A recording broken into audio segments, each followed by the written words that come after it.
name is Jamie Fujikawa. I'm a fellow sonographer, perinatal sonographer, fetal echocardiographer to be specific, and proudly I say a fellow intern of Lorinda Andrus. Today, I'm a on-the-spot moderator extraordinaire. Unfortunately, Don Hayden, who put so much time and effort making this happen and putting this lecture together, cannot be with us today. We wish Don a speedy recovery, and our thoughts are with him. So instead, I have the extreme privilege of joining two of the Society's foundational leaders, Mrs. Joan Baker and Mrs. Jean Lee Spitz, in delivering the 2017 Stephen M. McLaughlin Memorial Lecture. This annual memorial lecture was established to honor the memory of Stephen McLaughlin, who served as the SDMS president from 2000 to 2002, and who passed away after a courageous battle with brain cancer in January of 2005. I've been told, for those who had the honor of knowing and working with Steve and remember their time with him, that they can't help but smile. He had that effect on other human beings. Your life was enriched just by being on the edge of his. There are many Steve McLaughlin stories that could be told, but to give you a sense of the man this morning, we'll have to settle for just telling you a few of the things that Steve McLaughlin was. Steve McLaughlin was a loving husband. Steve liked to tell Don that he and Isla, his wife, had a mixed marriage. He was Irish and she was Italian. A father of 3 devoted daughters, Allison, Amy, and Julie. A very proud Bostonian. He really did say, "Pak yaka" and the Havad Yad. Steve was also a man of faith. But if you really wanted to know who Steve McLaughlin was, he would tell you people with great pride that he was a sonographer. The pride that he exuded for his profession, sonography, was palpable. Don says that when you were with him, you heard it, you felt it, and you saw it. He taught us all what it meant, really what it meant, to be a diagnostic medical sonographer. I speak for Don when I say, most of all, Steve taught us what professionalism and friendship look like, and he will be forever missed. It is often said that with any successful enterprise, and SDMS is a successful enterprise regardless of what metric one may apply, that we are where we are only because we stand on the shoulders of the great leaders who came before us. That is true for the SDMS as well. It is often that we have not often that we have the opportunity to interact with those leaders upon whose shoulders the enterprise was built. But we have that privilege and that opportunity today. Joan Baker and Jean Lee Spitz were those foundational leaders for the SDMS. Everyone in this room today owes a debt of gratitude to these two people. For without their guiding hand and commitment to sonography, none of us would be here. Joan served as the ASUTS president, ASUTS forerunner of the SDMS, from 1970 to 1972. The president of the SDMS from 1997 to 1999. And Jean, like Joan, served 2 terms as the Society's president from 1987 to 1989, and 2005 to 2007. After we finish up here on the stage, Joan and Jean will move over to the SDMS Pavilion in the exhibit hall and will be there to personally answer any questions or comments that you may have. We encourage you to join us at that time and take advantage of that opportunity. I could fill the next hour by simply reviewing the highlights and accomplishments of their careers in your profession of sonography. But instead, they opted to tell you the story of our profession. And it is often the case with the history of any healthcare profession. It involves, of course, a bar in Winnipeg, Canada, a pig, and cowboys. So let's get to the early days, the pre-formal programs, the 1970s to the early 1980s. Joan, where did you go to school? Oh, I went to a small tennis school in the UK. And when it became very obvious that I wasn't going to be a tennis player, my father told me I better hit the books. So I wanted to go to medical school, but I failed my French, and no one told me I could take it again. So I switched to, say, my third choice, which was radiography. My father didn't like that either. But I stayed at home, and I went to a local, very small hospital, a 100-bed hospital for my clinical, and it was the didactic. Some of the courses were associated with Liverpool University. Upon graduation, I went from this little 100-bed hospital to a 1,000-bed hospital in the West End of London at night, on call at night as well, but a 1,000-bed hospital. Actually, St. Mary's Hospital, which is where Prince William and Prince Harry were born, and their children too. And from there, I went to the National Hospital for Nervous Diseases in Queen Square. I was the last hired and the least qualified, and I got the dubious honor of doing what other people had already tried and considered to be a waste of time. That turned out to be nuclear medicine and ultrasound. A nuclear medicine brain scan in those days took 3 days, and an ultrasound was a little faster. So I guess you could say I was self-taught. There was no B scanning in the need for B scanning in ultrasound of the brain, in the echoencephalogram, so I used just A mode. There were a few physicians in London who were doing ultrasound at the time, but we never crossed paths except for Dr. Ralph McCready at Marsden Hospital, which I happened to cross paths with him because it was nuclear medicine that he was in as well, and that caused us to meet one another.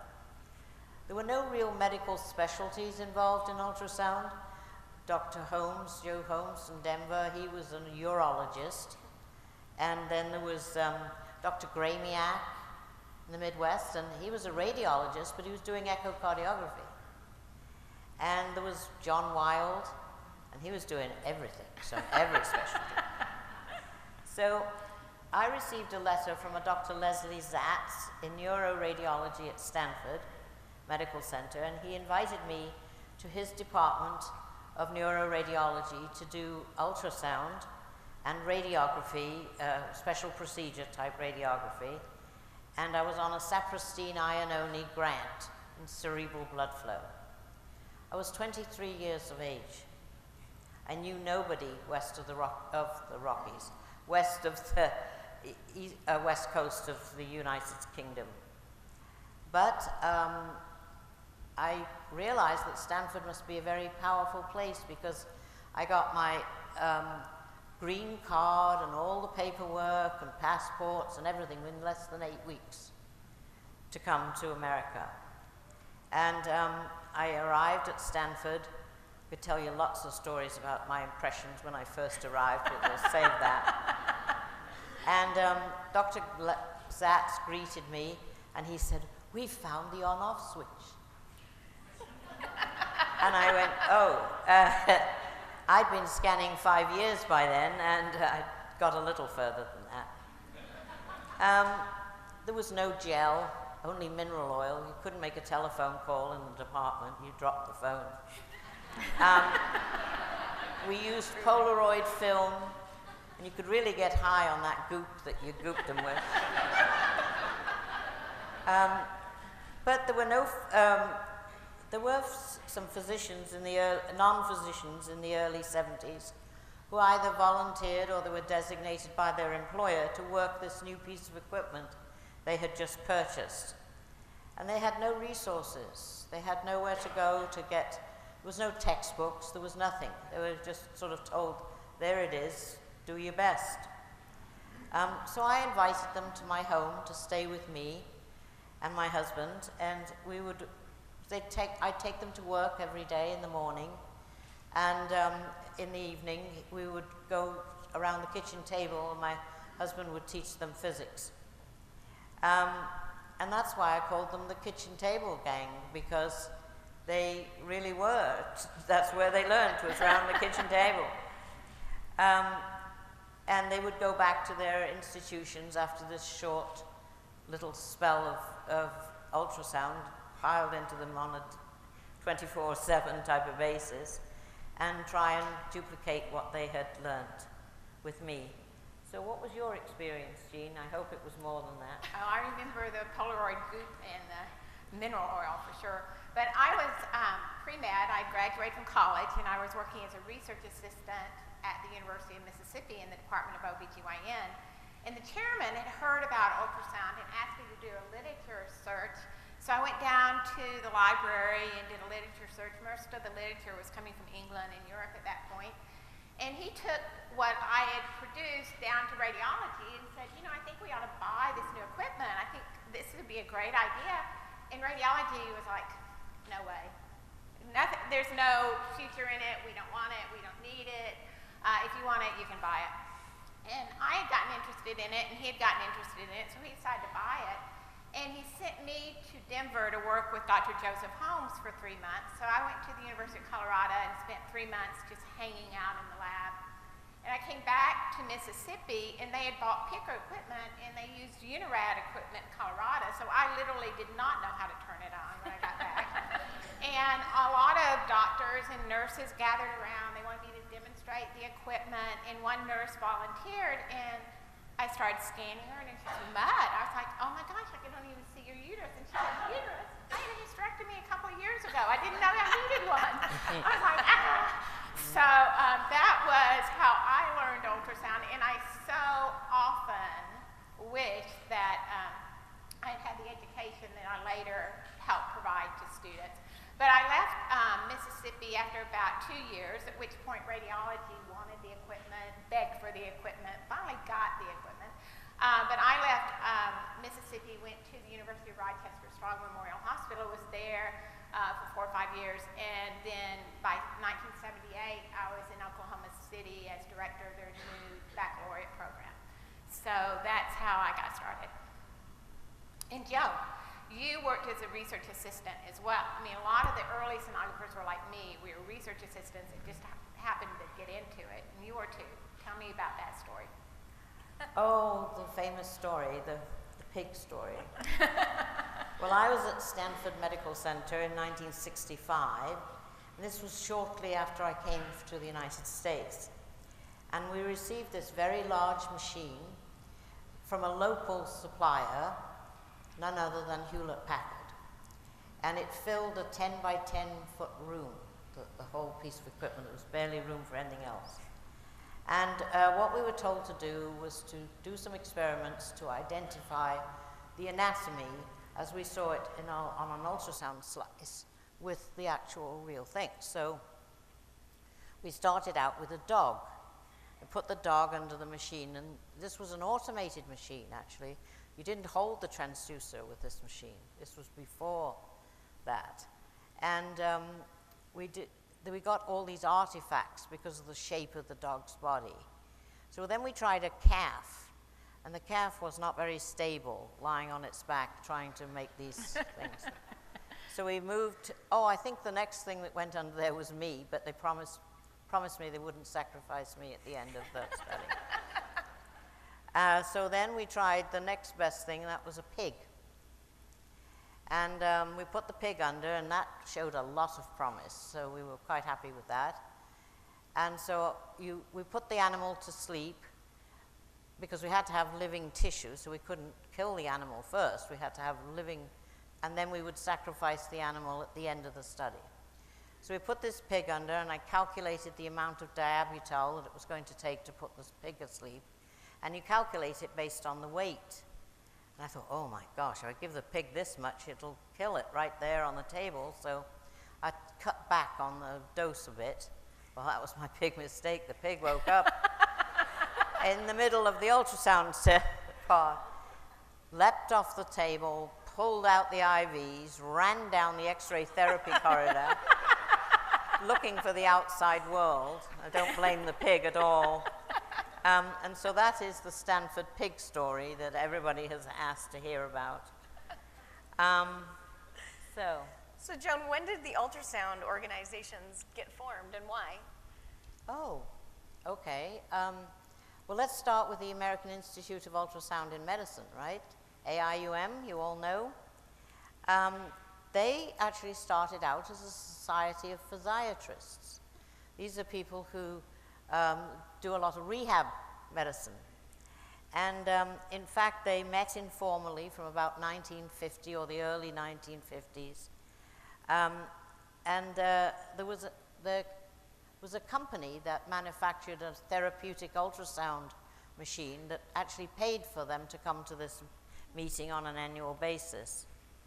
Well, by 1969, when Ellie Schnitzer and I went to the AIUM board, that was their 14th annual meeting, so they had been around quite a long time. But they had been a therapeutic group, and they became more and more diagnostic.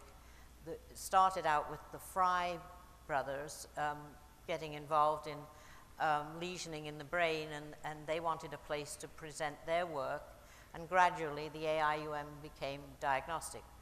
But when we went there, there was still some physiatrists on the board.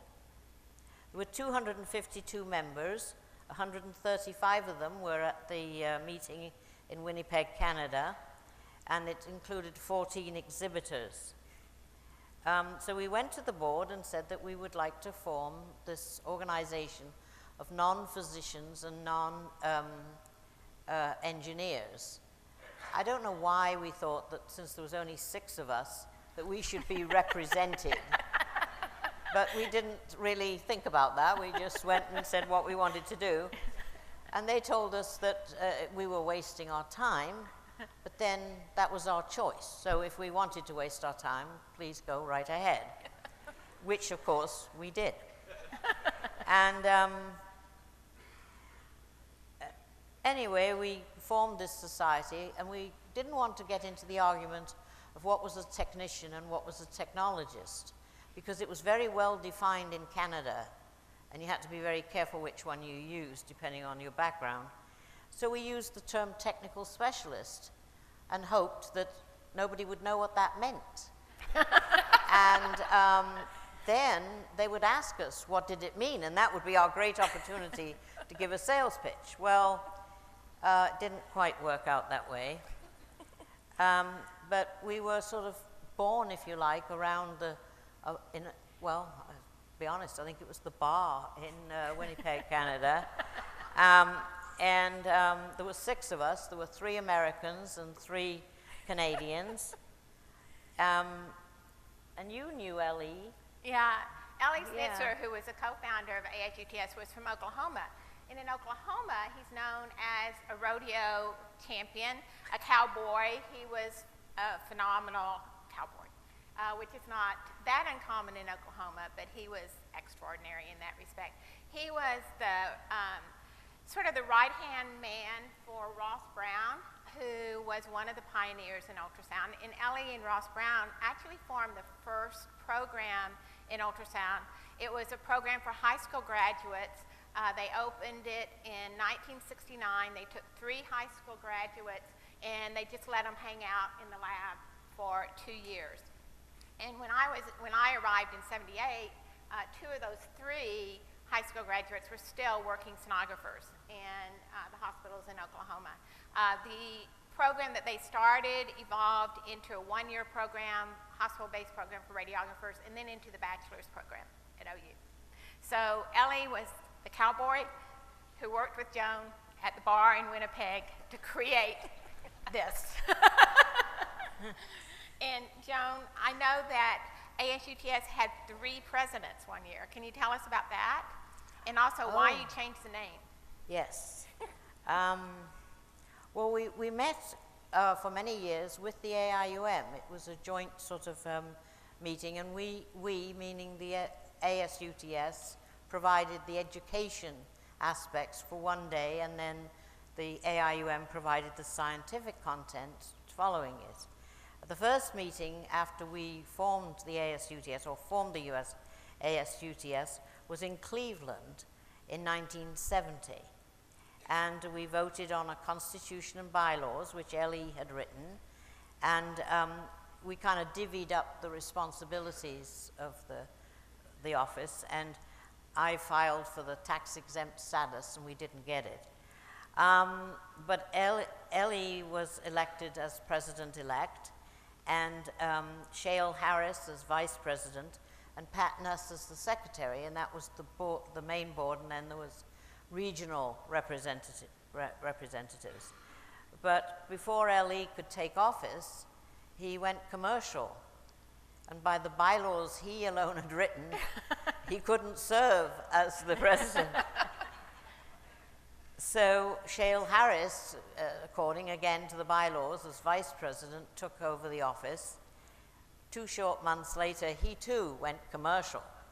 You have to know that the attraction to go commercial when you were a sonographer was very large, because the commercial world was desperate to get equipment out into the field. They had been kind of floundering in that department, and the investors were getting restless, and they wanted to, so they took anybody that was really good, they took them and they paid them double, triple what they could earn in the clinical world, and so you can't blame them. And so next person up was Pat Nuss, and she took over from Shale Harris after he went commercial, 2 months after he was the president. So Pat Nuss finished out the remaining 2-year term. And we continued to meet together with the AIUM until 1984, and that's when the AIUM meeting went to Kansas City, and unfortunately it resulted in a bad financial outcome. And the AIUM came to the SDMS and asked them to actually pay for part of the failure of this meeting, to the tune of about $12,600, which back then was quite a lot of money. And unfortunately, that's when we parted ways with them as far as meeting at the same time. And now we talk about the change of the name. Yes, Yeah, of the changing the name. ASUTS. Yeah.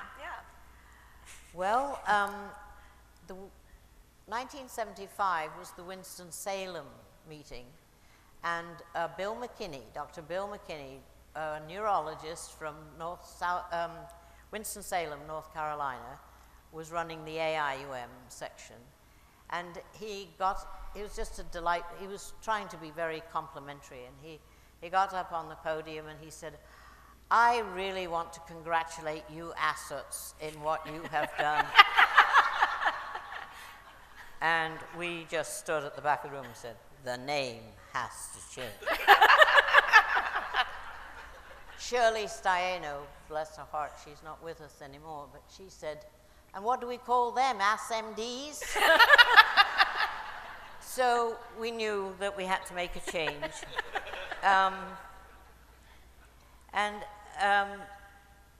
So we thought, well, if we changed it to the American Society of Medical Diagnostic Sonographers, we would end up as the ASMDs, so that wasn't going to work. And so we called the society the American Society of Sonographers, but the society itself did not change until 1980, when Sandra Hagen-Ansett became president. She's here with us today. Right there. And so she had to get rid of the word American because the Canadians didn't like that. Even though we think geographically they're supposed to be included, they didn't like that. So she changed it so that we were the SDMS, right? And then Dr. Rebecca Hall came along and made it sonography instead of sonographers. So that was the changing. That was the end of the ASUTS. Yes. Okay. But it was very timely because we were just going to the USOE, the United States Office of Education, to name the profession. And we got there in time to call us sonographers and not technical specialists who changed their name. And the same with the registry. So it was a timely thing. Jean, could you tell us about the time of the sonic boom?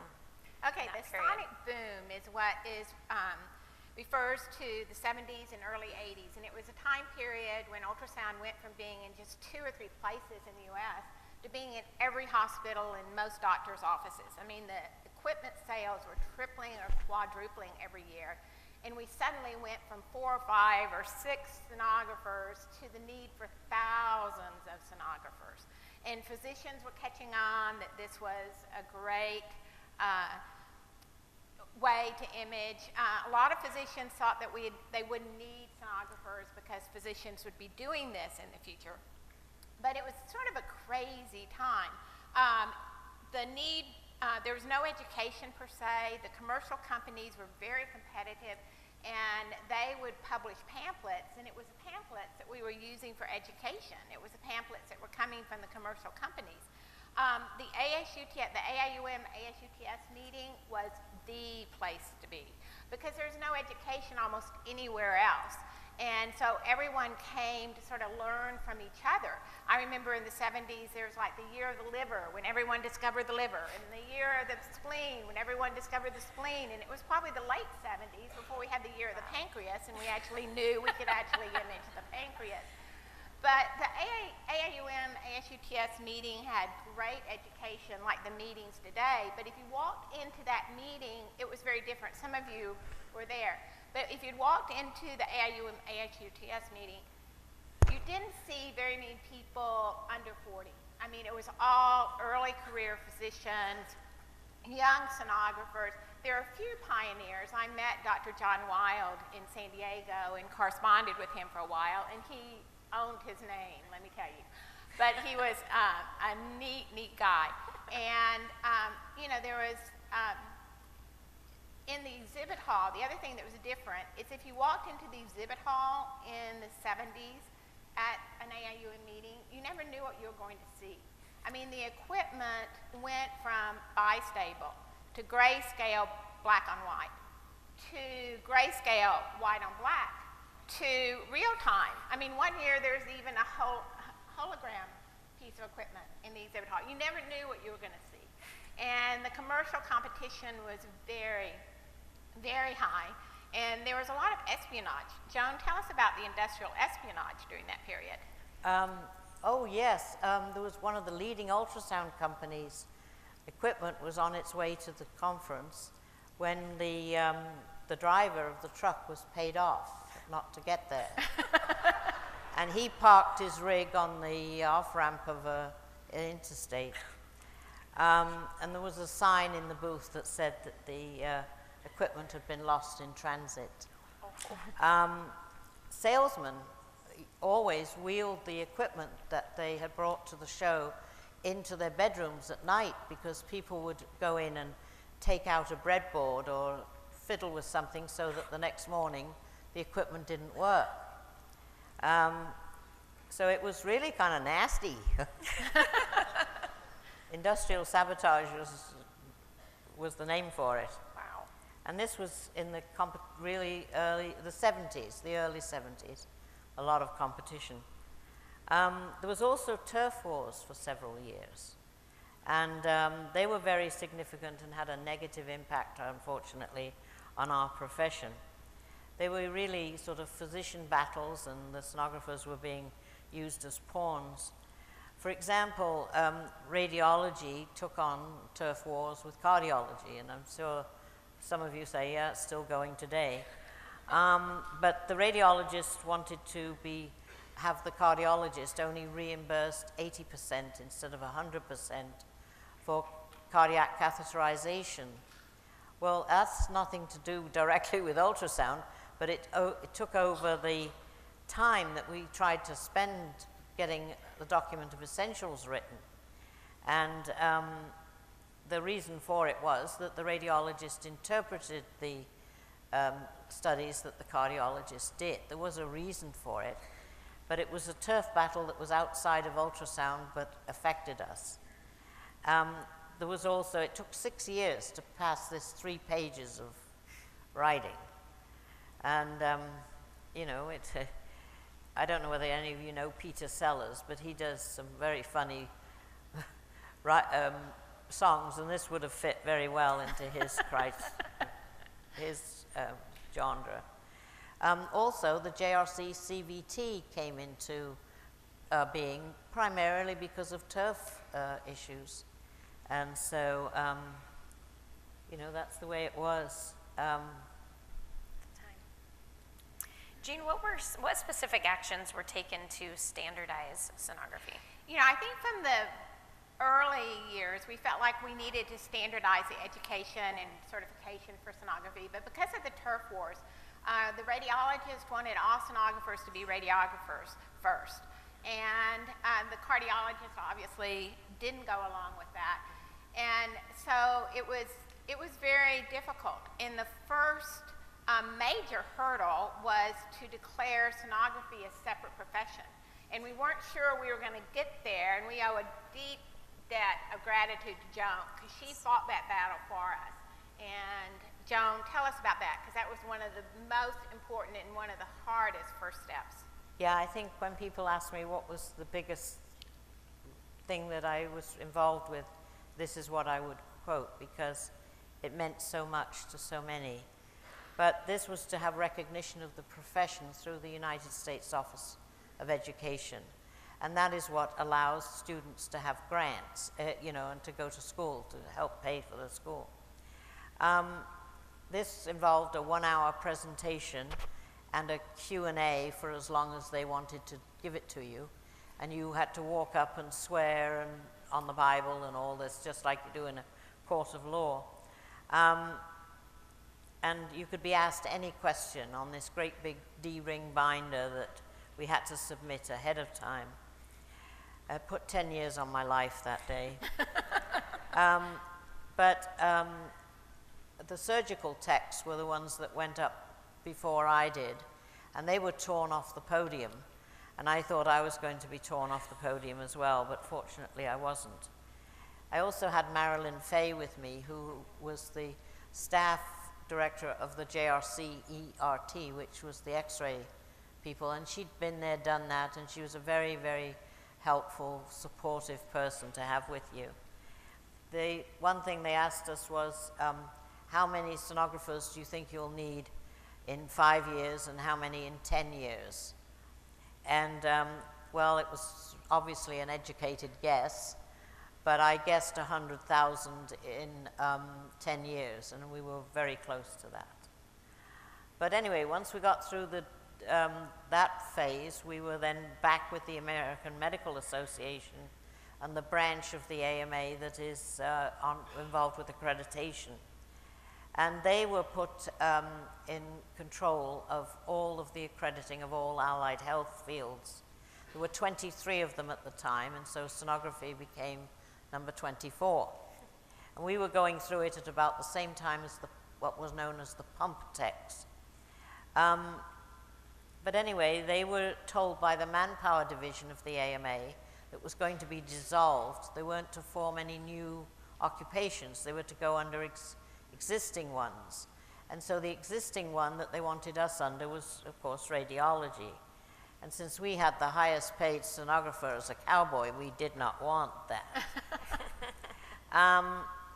So anyway, we pushed her, they pushed to get us under radiology, and we fought against it.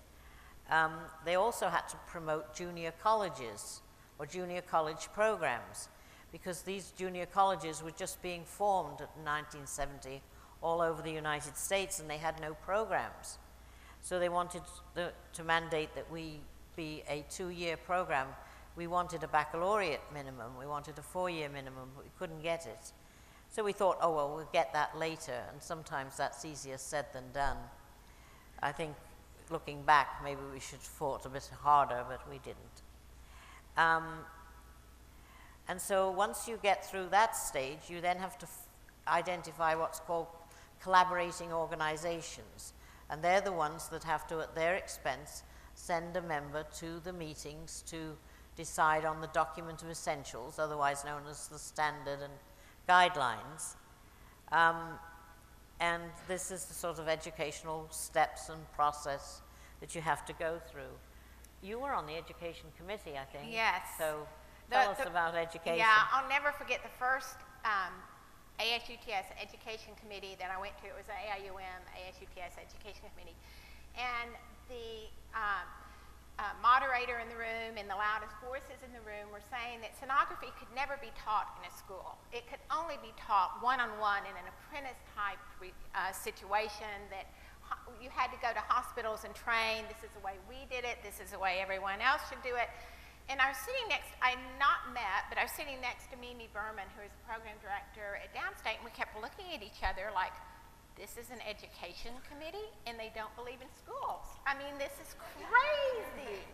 And we walked out, and I thought back on that committee meeting so many times thinking, you know, that we've been fighting this forever. You can have clinical environment, clinical training within schools. You can have academic training for sonography. But back then, there was a sense that on-the-job training was about the only way to do it. By the mid-70s, Joan had gotten the profession approved. And at that point, we had all the collaborating organizations who were a little bit wiser than us in some ways. They recognized that education was the future. But again, they wanted to control the education. Radiology wanted the education to be in radiography programs. Cardiology wanted it to be in EKG or with the cardiologist. And so we were sort of referees for 4 or 5 years until we could get the document of essentials finally written. It took 6 years to get 3 pages written, and if you read those 3 pages, there's very little meat in those 3 pages. You could do almost anything within those 3 pages. But it took 6 years to get those approved. And the JRC DMS, which was the accrediting body, was formed, and Weber State University became the first accredited program in the early 1980s.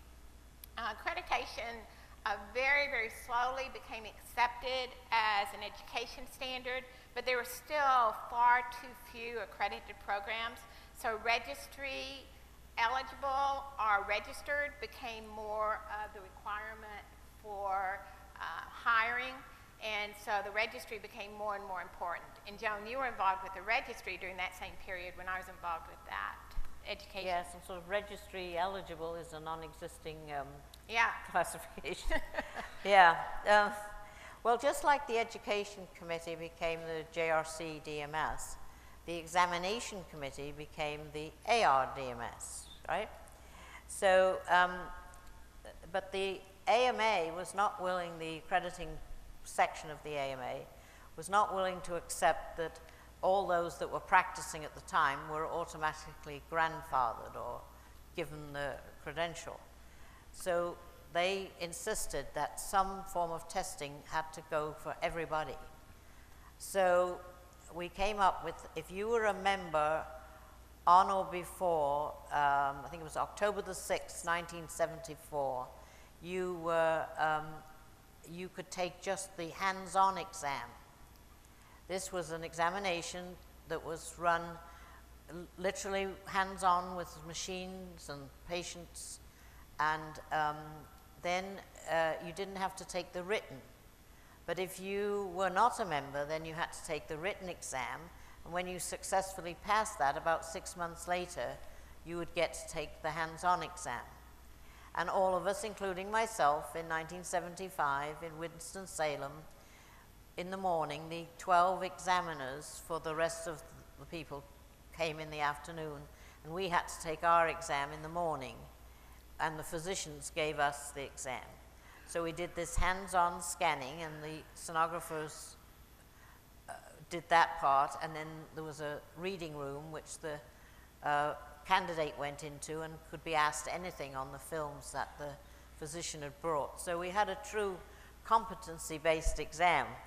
We don't have that anymore because of the logistics of trying to, I mean, how could all of you been hands-on tested? But anyway, things are getting a little bit in that direction with the phantoms and things like that. The other thing was the numbering. Everybody looks and says, what number are you? They still do it today, I see them.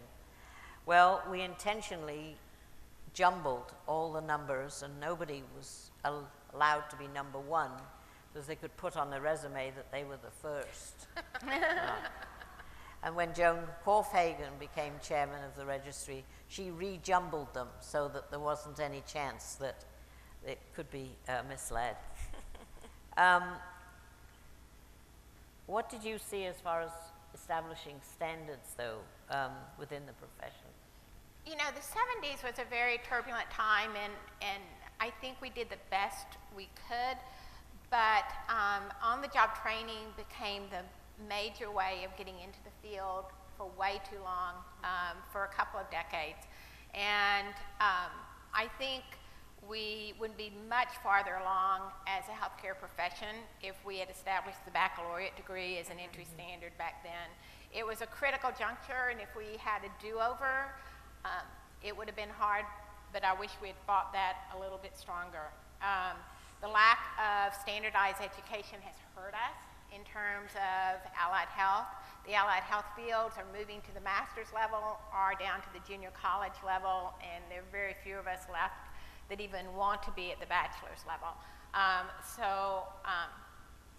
think we established the beachhead at that point. I think it would have been impossible to, there were very few schools, and there was a need for thousands of sonographers overnight. I think it would have been very, very, very difficult. We worked very, very hard, but I would like to see this group move us forward. Absolutely, absolutely.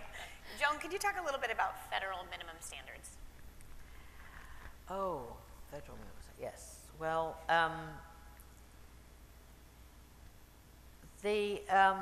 we were recognized, I think we all recognized the need for them. You know, we were floundering trying to produce standards. Sure. Physicians were having a hard time too, because whenever they wrote a curriculum for a resident to learn ultrasound, it took all of his residency to cover what was there. He wouldn't learn how to read a chest x-ray. But anyway, we were, Congress passed the Patient Radiation Health and Safety Act in 1981, which was the famous Reagan budget bill. It was part of that. And the act directed the Secretary of Health and Human Services to develop minimum standards for state certification and licensure of personnel who administered ionizing and non-ionizing radiation in both medicine and dental. And how many here are supporters of licensure? Okay. Because the society was about divided in half on that issue. It's always been a very highly discussed issue. Unfortunately, the adoption of the standards were rendered non-discretionary. So each state could do it or not, and there was no consequences if they didn't. And so as a result, 43 states had developed regulatory guidelines for radiologic personnel, and the standards varied drastically from one state to another. You know, you were a sort of an X-ray operator, a bit like a forklift operator in one state, and you know, so things like this. And the radiologic technologists took 2 years program, whereas one of the some of the states had literally a few days or a few weeks program, and they also became licensed. But by requiring Medicare providers to comply with the education and certification standards contained within the Act, and I want to quote this to you, the Congress will ensure that all Americans are cared for by properly educated and certified radiologic personnel. Lack of uniform standards nationwide for operators of radiologic equipment poses a hazard to the public and jeopardizes the quality of health care. So how many agree with that statement? Okay. Well, let me repeat 3 words in that statement. Properly educated and certified radiologic personnel. That would have meant you would have all had to be an X-ray technologist before you could enter ultrasound. And that was a problem for us. But I just wanted to point out how subtle the information is that comes in these bills, and you don't think it involves you, but it really does. So this became the care bill. This is where the care bill started. And so, can you discuss that? You know, I think we learned after we were so tired of being buffered by the radiologist and the cardiologist and the OBGYNs and whoever, that we eventually learned that we needed to set our own standards, and we needed to work together with other groups and try to do that federally rather than fight state by state. We also, and that led to a 16-year still ongoing effort to pass the care bill. But I think what we also learned was that sonographers needed to stick together, that advocacy for ourselves was very important, that took numbers, that took membership, that took money, and that we needed to grow the society. We needed to advocate for sonographers, that we were more than just pawns for the physicians we worked with. We were our own profession, and we needed to meet our own needs. And so we fought for the care bill and for supervision standards. And I think we learned that lesson in the process of fighting the Randolph bill and then joining forces for the care bill. Oh, great. That's what I was going to ask. What were some lessons from these federal minimum standard, the fight that you guys went through, that you learned? Those would be the lessons I learned. It took 5 years for Louise Berlin, myself, and an attorney, Kim Zeitlin, to get those words non-ionizing removed from that, the regs when they came to write them from that bill. Jamie, on behalf of Don Hayden, yes. Tell us the importance of membership growth to the profession and how SDMS made that happen, because it was so important to us as a field. Absolutely. I think Don wrote that between 1998 and 2015, the SDMS went from 9,400 members to 28,000 members, and that's an unprecedented sustained growth for a national association, 12% year after year for 15 straight years. The secret formula that he speaks about was to find out what sonographers want and need. And number two, how. How are they going to get out there and ask them? And after they told you, then you have to develop these products and resources with quality and then give it to them for free. For example, the SDMS salary and benefits survey was one way that they polled the sonographers. The free CMEs that in every sonography specialty area, they had to track, monitor, and report to the HERstory for the free CME tracker that's available. But the growth provided financial resources to help develop members, focus products and services, and to provide and support advocacy efforts in fighting the RT-focused state practice acts. North Carolina, Missouri, West Virginia, for example, and supporting the care bill, setting national certification and education standards for imaging. And I think that's what Don wanted to point out. SDMS has become more independent ever since we split from the AIUM meeting in 1984, which was very controversial at the time. But I think that it is important that we recognize that we're not just vascular sonographers, abdominal sonographers, MFM sonographers, cardiac sonographers, we're sonographers first. And it's very important that we bond together to move the profession forward. And SDMS is one vehicle to do that. Got it. So Joan, could we talk a little bit about national supervision standards? We only have 2 minutes, guys. You want Okay. Ah. We'll break it down real fast. Fast standards. Pro quo.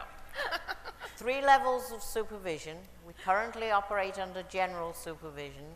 The other 2 involve more involvement of the physician in the actual study. If you get to personal supervision, the physician either does it like an amniocentesis or at least has to be in the room. And this is a little bit of turf war again. You know, the cardiologist, the obstetrician, whoever, is off in his office seeing patients and so on, and is not under the same roof when the ultrasound is being done. But the turf war is because radiology can have, they're already under the roof and they're in that situation, so they can ideally provide supervision if it was of more of committed to the physician, of the direct supervision or a personal supervision. So what would have happened if this had passed would have been that maybe none of you would have had jobs, because they would have, you know, that supervision rule would have caused a lot of problems for everybody. Is that fast enough? Yeah, that was quick. Are we going to go to what would happen if it was unchallenged? Or? Well, it was a clear example of why advocacy work by the SDMS is critical, because we found out about this very suddenly, and we had to fight that battle very, very quickly. And having the membership and the money to lobby made a huge difference.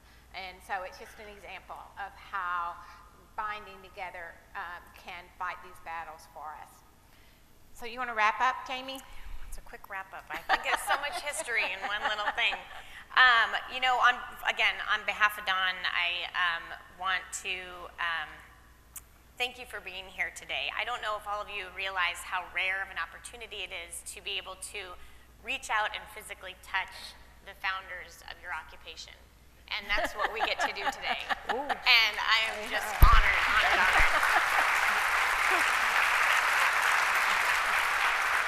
For you too.